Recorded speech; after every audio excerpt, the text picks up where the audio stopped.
Om Swastiastu, Om Awignamastu Namasidam, Om Sidir Astu Tatastu Swaha, Om Anobadrah Kratawo Yantu Wiswatah. Semoga ada pikiran-pikiran baik dari segala arah penjuru. Baik, selamat siang para pemirsa TPRI Papua Barat di mana saja berada, dan umat sedharma, umat Hindu yang berbahagia di mana saja berada, seperti saya yang berbahagia. Pada kesempatan yang baik ini saya akan menyampaikan materi terkait dengan pokok-pokok dasar ajaran agama Hindu, yang mana ini adalah merupakan produksi TPRI Papua Barat yang merupakan program yaitu melalui pencerahan atau Dharma Wacana yang sebentar lagi kami akan sampaikan. Untuk itu, mari sebelumnya kita awali dengan doa. Om Swastiastu, Om Awignamastu Namasidam, Om Sidir Astu Tatastu Swaha, Om Anobadrah Kratawo Yantu Wiswatah. Oh Sang Yang Widiwasa, Tuhan yang Maha Kuasa, pada kesempatan hari ini hamba-Mu melaksanakan kegiatan pelayanan umat, kegiatan pencerahan tentang tuntunan ajaran agama Hindu. Tentunya kami mohon berikanlah kami kekuatan, kemampuan agar kami bisa dapat melaksanakan aktivitas ini, dan tentunya lindungi pula seluruh kru TPRI Papua Barat yang memfasilitasi kegiatan ini sehingga dapat berjalan dengan lancar. Untuk itu, oh Yang Widiwasa, Tuhan Maha Kuasa, berikanlah kami kesehatan, kemampuan, keselamatan agar kami dapat melaksanakan swadharma kami, dapat menjalankan kewajiban-kewajiban kami sebagai umat atau warga yang berada di Kabupaten Manokwari ini dan Provinsi Papua Barat ini. Tuntunlah kami dalam melaksanakan aktivitas kami agar mendapat penyertaan dan ke arah yang benar. Berikanlah petunjuk, tuntunan agar kami dapat melaksanakan pelayanan umat di daerah ini dan menjaga keharmonisan antar umat beragama sehingga terwujud daerah ini yang harmonis, damai, dan sejahtera.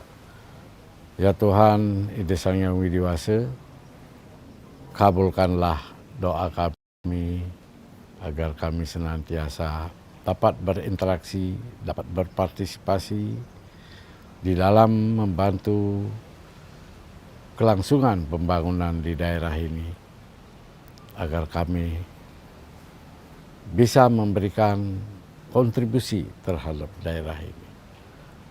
Ya Tuhan, untuk itu demikianlah doa kami, dan kami hamba-Mu mohon kiranya Tuhan mengabulkan doa kami. Om Santi, Santi, Santi. Om, damai di hati, damai di bumi, damai untuk kita semua. Baik para pemirsa yang berbahagia, umat Hindu yang saya banggakan, di mana saja berada, pada kesempatan yang baik ini kami sebagai pimpinan lembaga Parisada Hindu Dharma Indonesia Papua Barat akan menyampaikan materi terutama yang berkaitan dengan pokok-pokok dasar ajaran agama Hindu. Baik Bapak Ibu semeton sareng sami, saudara-saudaraku, pemirsa yang berada di mana saja berada, kali ini kami akan menyampaikan pokok-pokok ajaran agama Hindu, terutama rukun iman. Jadi Hindu itu mempunyai rukun iman yang ada 5. Jadi namanya Pancasrada. Inilah rukun imannya umat Hindu. Jadi pertama percaya kepada Tuhan Yang Maha Esa. Kedua percaya dengan Atman atau Jiwatman. Ketiga percaya dengan adanya hukum karma. Keempat percaya dengan adanya reinkarnasi, kelahiran yang berulang. Kemudian 5 percaya dengan moksa. Jadi pada kesempatan ini kami akan bahas dari awal percaya kepada Tuhan Yang Maha Kuasa, bahwa Hindu itu adalah menganut monoteisme. Jadi Tuhan itu tunggal. Memang orang bijak, para pinandita kami, para sulinggih kami, orang-orang suci kami, orang bijak menyebut banyak nama. Seperti tadi bahwa di dalam Kekawin Sutasoma yang ditulis oleh Empu Tantular, bahwa di situ tersirat Bhinneka Tunggal Ika Tanhana Dharma Mangarwa.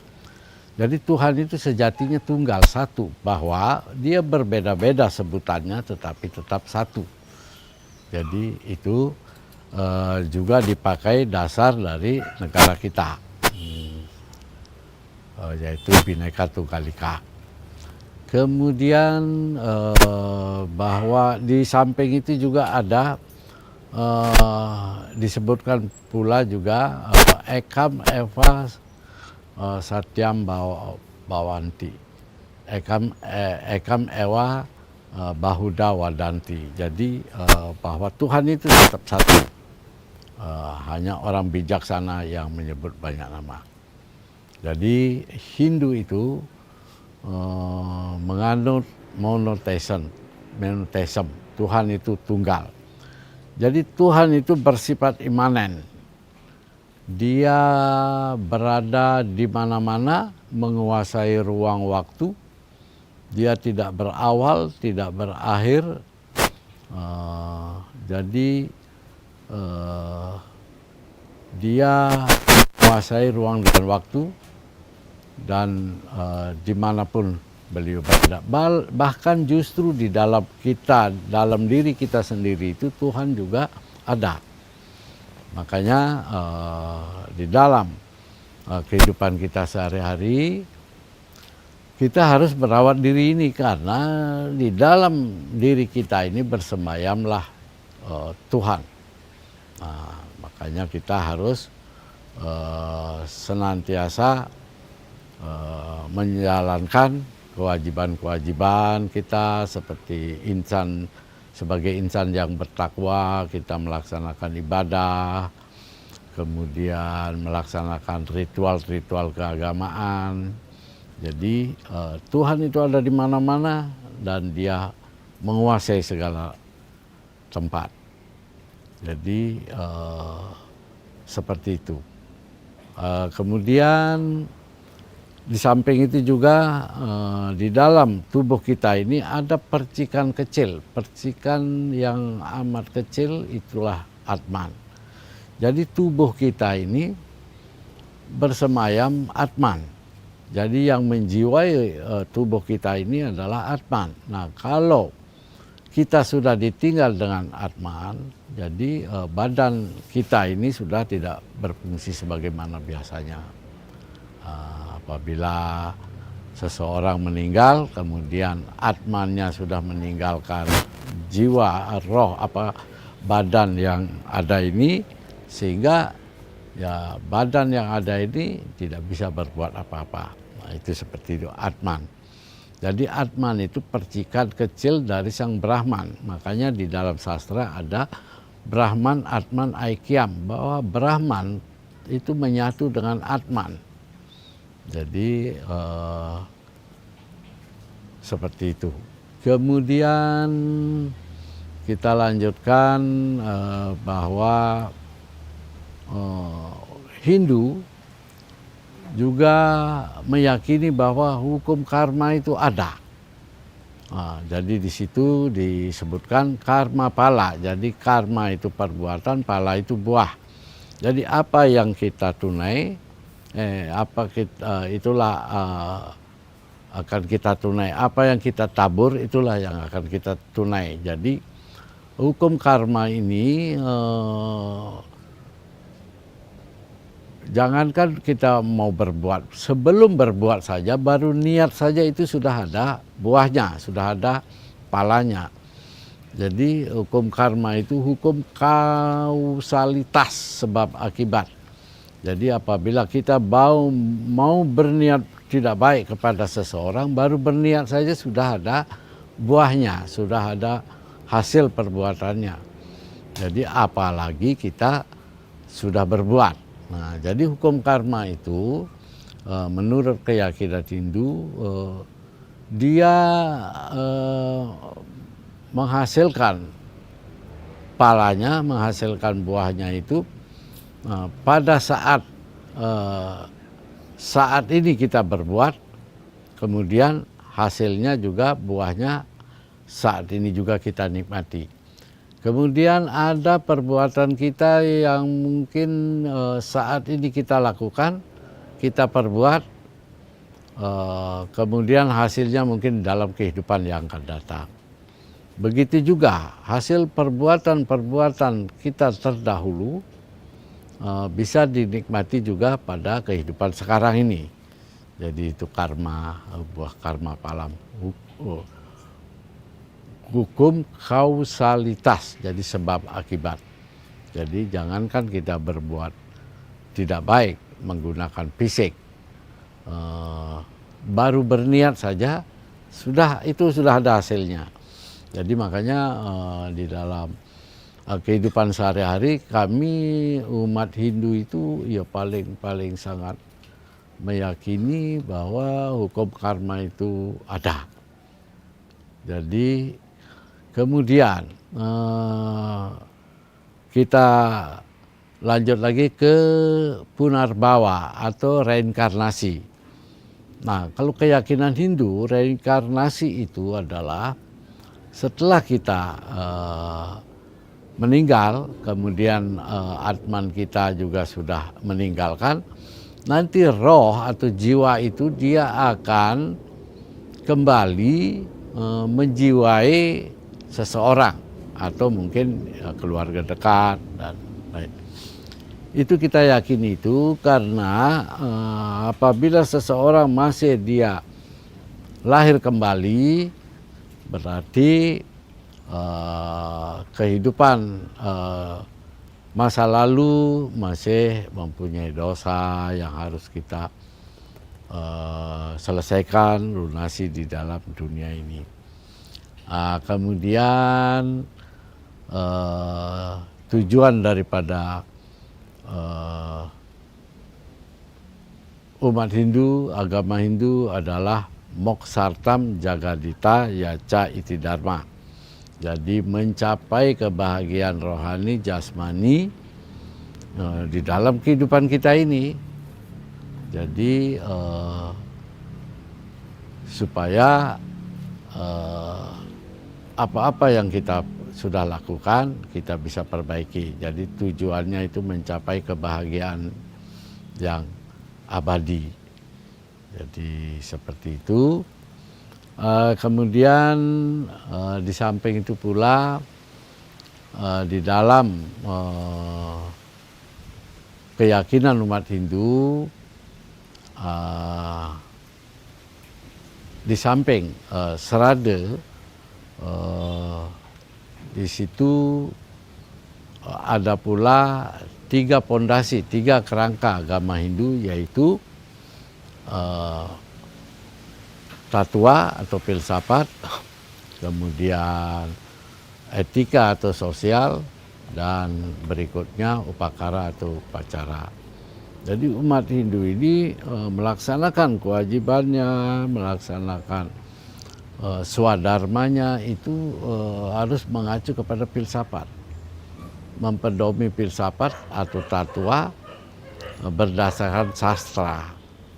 Nah, kemudian umat Hindu juga diajarkan tentang bagaimana kepatuhan, niat baik, patuh dan taat kepada aturan, baik itu aturan pemerintah maupun aturan agama.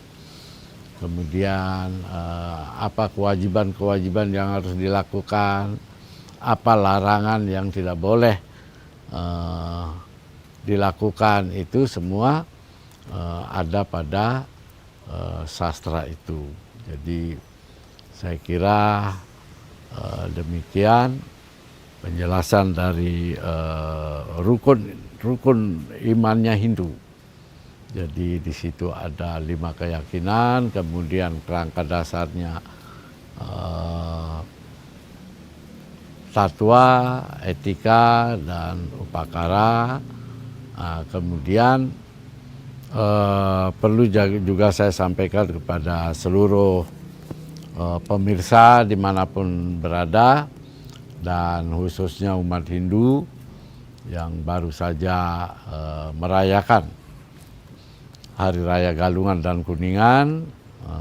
Tentu kami menyampaikan ucapan selamat pada kesempatan yang baik ini.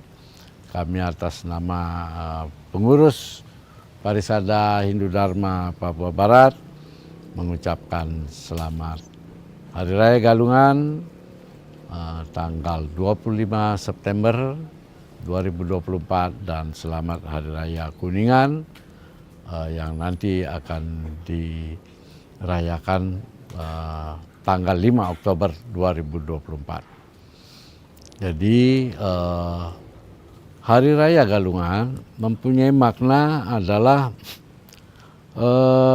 merayakan kemenangan, merayakan kemenangan dari sifat-sifat dharma melawan adharma. Jadi kita merayakan kemenangan ini dharma melawan adharma. Nah, adharma itu adalah hal-hal atau aktivitas atau kegiatan-kegiatan yang tidak baik, yang sifatnya kejahatan. Jadi kebaikan melawan kejahatan, apabila ini sudah dimenangkan oleh kebaikan, ya kebenaran adalah pasti menang. Itulah jadi kita rayakan. Jadi kejahatan itu bukan berada di luar diri kita, bukan, atau jahat dilakukan oleh seseorang, tidak. Jadi kita lawan kejahatan ini yang ada di dalam tubuh kita. Sesuai sastra kita, di situ ada 6 musuh yang ada di dalam diri kita. Seperti 1, memfitnah orang, kemudian suka iri hati, dengki, kemudian suka merusak kebahagiaan orang, kemudian suka memfitnah. Jadi itulah yang kita harus perangi. Nah, di situ pada saat itu kita introspeksi diri bagaimana supaya hal-hal yang bersifat kejahatan dalam diri kita supaya jauhkan. Karena kalau diri kita masih diselimuti dengan sifat-sifat kejahatan, kemudian sifat-sifat yang tidak baik, nanti perilaku kita akan seperti karakter kita akan nanti dia nampak di dalam kehidupan kita sehari-hari. Makanya di dalam sastra Hindu dianjurkan sekali bahwa setiap umatnya harus bertakwa kepada Ida Sang Hyang Widi Wasa, kepada Tuhan Yang Maha Kuasa. Bertakwa itu bagaimana? Jadi menjauhkan larangan-larangan dan mengikuti aturan-aturan yang ada di dalam ajaran agama. Kemudian Hari Raya Kuningan ini nanti jatuh pada tanggal 5 Oktober. Kita untuk umat Hindu kita akan rayakan terpusat di Pura Surya Chandra Buana SP3 Perapi, karena di sana ada ondalan. Jadi seluruh umat nanti ibadahnya terpusat di sana, tetapi tetap sebelumnya beribadah di pura masing-masing. Baik, jadi untuk itu saya sangat mengharapkan partisipasi ketaatan umat, kepatuhan umat terhadap ajaran-ajaran agama. Baik itu profesinya sebagai petani, sebagai nelayan, sebagai aparat penegak hukum, dan sebagai profesi-profesi yang lain, agar melaksanakan swadharmanya, kewajibannya sesuai dengan profesi yang ada. Jadi agar dharma negara dan dharma agama itu seimbang, sehingga terjadi harmonis, terjadi keseimbangan. Nah, mungkin itu yang dapat saya sampaikan. Kemudian pada kesempatan ini juga saya sampaikan pada bulan Maret nanti, di tahun 2025, kita umat Hindu juga akan merayakan Hari Raya Nyepi, Hari Suci Nyepi yang jatuh pada bulan Maret. Nah, jadi seluruh umat merayakan Hari Suci Nyepi. Nah, Hari Suci Nyepi ini ada maknanya. Pertama, amati karya, tidak boleh bekerja. Amati geni, tidak boleh berapi-api, tidak boleh menyalakan api kita.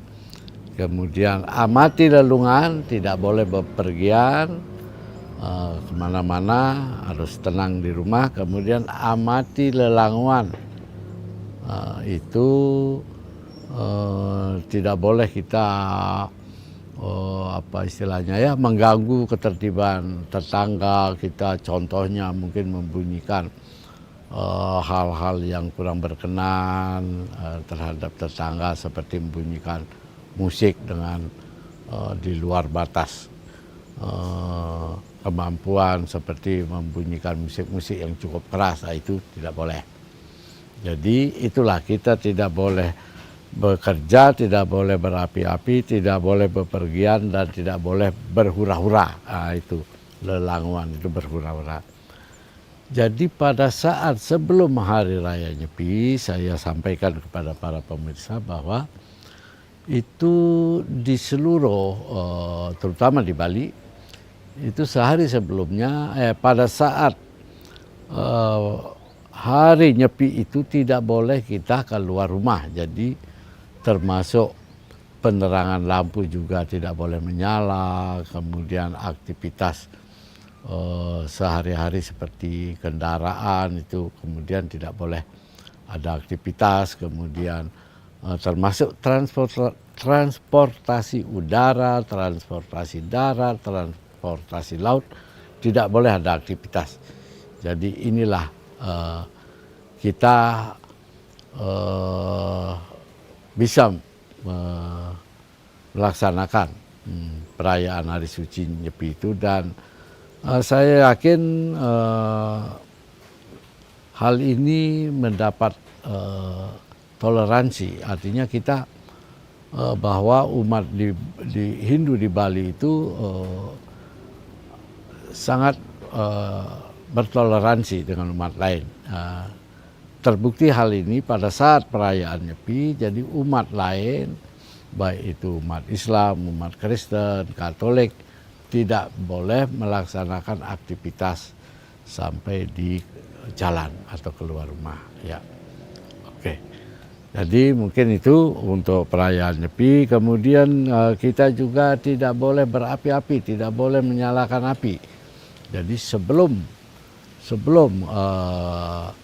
hari raya Nyepi itu kita sudah mempersiapkan diri untuk keluarga. Bagi yang tidak puasa bisa menikmati hidangan, tetapi bukan pada hari Nyepi itu yang disiapkan, sebelumnya sudah harus disiapkan.